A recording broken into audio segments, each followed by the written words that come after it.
அபி வந்து என்ன பண்றாங்க, ரொம்ப டென்ஷனா வெயிட் பண்ணிட்டே இருக்காங்க. ராகவ் வருவாரு. ராகவ் வரவே வரல. என்ன பண்றதுன்னு தெரியாம தவிக்கிறாங்க. எல்லாருமே வீட்ல தவிக்கிறாங்க. ராகவ் அதெல்லாம் வரமாட்டான். கண்டிப்பா லாவண்யா வரவிட மாட்டா அப்படின்னு சொல்லிட்டு முரளியும் வந்து சுந்தரியும் சந்தோஷமா இருக்காங்க. எல்லாருமே வந்து வேற வழி இல்லாம வந்து ஃபங்ஷனுக்கு கிளம்பி போறாங்க. அங்க ஃபங்ஷன்ல எல்லாரும் ஒரு மாதிரி பேச ஆரம்பிக்கிறாங்க. அபி தனியா இருக்கிறதால அத பார்த்துட்டு எல்லாருமே வந்து பேசும்போது மனசு கஷ்டப்படுறாங்க அபி. அந்த டைம்ல கரெக்ட்டா அங்க வந்துடுறாரு ராகவ். ராகவ் பார்த்தோனே நிம்மதி அடைகிறாங்க எல்லாரும்.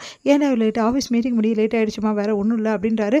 எப்படி இவன் வந்தானே தெரியல. அந்த லாவண்யா எப்படி விட்டான்னு தெரியல அப்படின்னு சொல்லிட்டு முரளி செமையா டென்ஷன் ஆயிறாரு. அடுத்து வந்து என்ன பண்றாங்க, எல்லாருமே ரொம்ப சந்தோஷமா இருக்காங்க. அபி என்ன பண்றாங்க, அவங்க ஃப்ரெண்டுக்காக ஒரு சாரி வந்து அவங்க கையாலே வேலைப்பாடுகள்லாம் செஞ்சு எடுத்துட்டு வந்திருக்காங்க.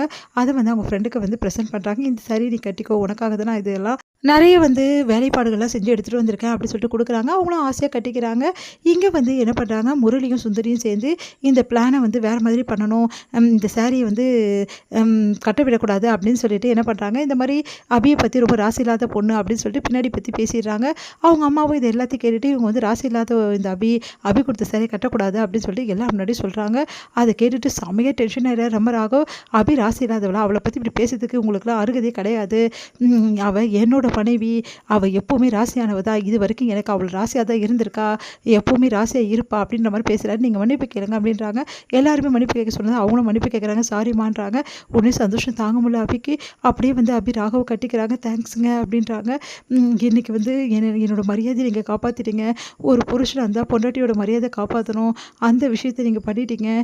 எனக்கு ரொம்ப ரொம்ப சந்தோஷமா இருக்குங்க அப்படின்னு சொல்லிட்டு அப்படியே கட்டிக்கிறாங்க. இதெல்லாம் பார்த்த முரளிக்கும் வந்து சுந்தரிக்கு வைராகி எரியுது. இந்த மாரி ராகவ் பண்ணுவான்னு நினைச்சு கூட பார்க்கலையே. அபி அவன் கண்டுக்காம தானே இருந்தான்.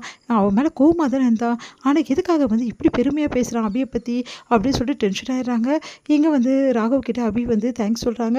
"இங்க பாரு, தேங்க்ஸ் சொல்லணுன்ற அவசியம் இல்ல. நான் உண்மைய தான் பேசினேன். உன்ன பத்தி கரெக்ட்டா தானே அபி நான் பேசியிருக்கேன். இதெல்லாம் உண்மை தானே. நீ என்னைக்குமே வந்து ஒரு பொக்கிஷம் தான் அபி. நீ ரொம்ப நல்ல பொண்ணு. மத்தபடிலாம் வந்து உன்ன பத்தி குறை சொல்றதுக்கு எதுவுமே கிடையாது. அவங்க இப்படிலாம் சொல்றது ரொம்ப பெரிய தப்பு. அது எனக்கு நல்லாவே தெரியும். அதனால தான் உன்ன பத்தி நான் சொன்னேன். நான் உண்மைய சொன்னேனே தவிர வேற எதுவும் இல்ல. இதுக்கு நீ தேங்க்ஸ் சொல்ல வேண்டிய அவசியம் கிடையாது" அப்படின்னு சொல்லிட்டு போறாரு. அப்படியே வந்து அபி கண் கலங்குறாங்க. எவ்வளோ நல்ல மனுஷனா இருக்காரு. மனசு எவ்வளோ நல்லா இருக்கு இவருக்கு. ஆனா இவரு ஏன் என்ன மட்டும் வெறுக்கிறாருன்னு தெரியல.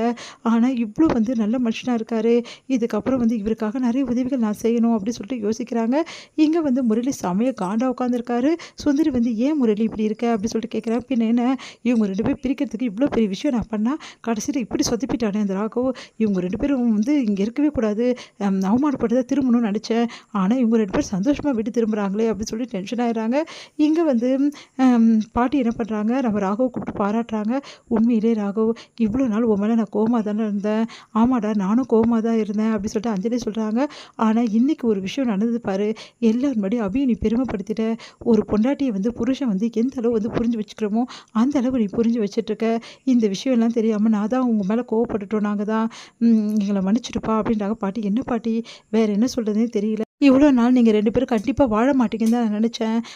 ஒண்ணா வாழுவீங்களோ, வாழ மாட்டீங்களோன்னு பயத்துல தான் நான் இருந்தேன். ஆனா இப்ப சொல்றேன், இந்த நிமிஷம் சொல்றேன், நீங்க கண்டிப்பா கூடிய சீக்கிரம் நல்லபடி வாழ்வீங்க. இந்த வீட்டுக்கு ஒரு வாரிசையும் பெத்தெடுப்பீங்கன்னு நம்பிக்கை எனக்கு வந்துடுச்சு" அப்படின்னு சொல்லிட்டு பாட்டி போறாங்க. இத கேட்டு ராகவ் யோசிச்சுட்டு இருக்காரு. "சாரி பாட்டி, அது மட்டும் நடக்கவே நடக்காது.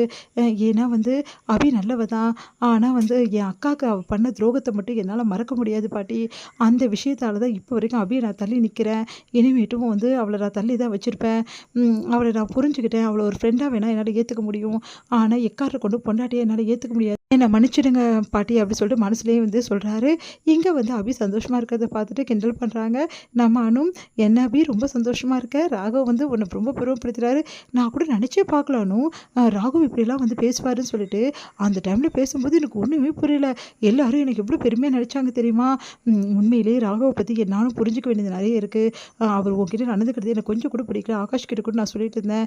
இதெல்லாம் சரியில்லன்னு சொல்லிட்டு. ஆனா இப்ப எனக்கு நிம்மதி ஆயிடுச்சு. நீங்க 2 பேரும் கூடிய சீக்கிரம் நல்லபடியா வாழ்வீங்க" அப்படின்றாங்க. அதெல்லாம் நடக்குமான்னு தெரியல. ஆனா பரவால்ல, முன்னையோட எவ்வளவோ அப்படின்னு சொல்லிட்டு யோசிக்கிறாங்க. அபியோட வீட்ல வந்து அவங்க அப்பா எல்லாருமே ஃபோன் பண்றாங்க அபிக்கு. "எங்களுக்கெல்லாம் ரொம்ப சந்தோஷமா இருக்குமா. மாப்பிள இப்படி வந்து கலக்கிட்டாரே.